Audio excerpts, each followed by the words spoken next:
अवघ्या महाराष्ट्रात स्वतःचं राज्य उभं करतो की काय अशी भीती मोगल आदिलशहाला सगळ्यांना होती. मनसबदारी सुभेदारी त्यांना पुढे चालण्याची सुभेदारी दिली होती.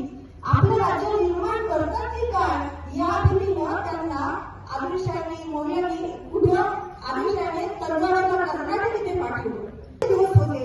आणि त्यावेळेला आक्रमण होतील या भीतीनं सगळ्यात सुरक्षित जागा कोणती तर ती होती शिवनेरी. आणि म्हणून जिजाऊंना शिवनेरी गडावर शहाजीराजांनी ठेवलं. तिथेच 19 फेब्रुवारीला शिवजन्म झाला आणि शिवनेरी किल्ल्यावरून त्यांचं नाव शिवाजी असं ठेवण्यात आलं. शिवाजी छोटे होते, 2 वर्षाचे असताना शहाजीराजांना कर्नाटक जावं लागलं. 12 वर्षाच्या नंतर आपल्यासह स्वतःच्या कर्नाटकला तिकडे तंजावरकडे गेल्या, स्वतः शिवाला घेऊन. आणि 12 वर्षानंतर पिता पुत्रांची भेट झाली.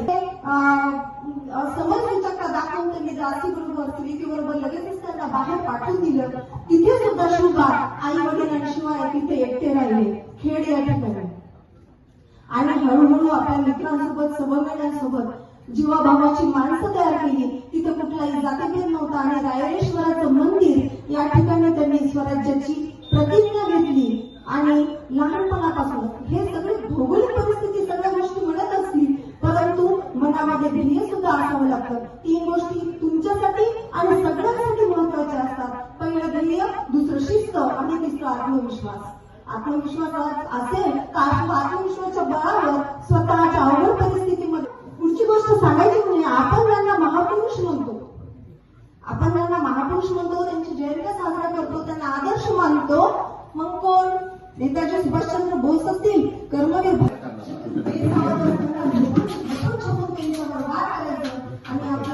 आता नेताजी सुभाषचंद्र बोस असतील यांनी बदली मिळून जन्म घेऊन जाताना वेषांतर करणं हे कुठून घेतलं? शिवाजी महाराजांकडून घेतलं. वेषांतर करणं, पलायन करणं ह्या गोष्टी.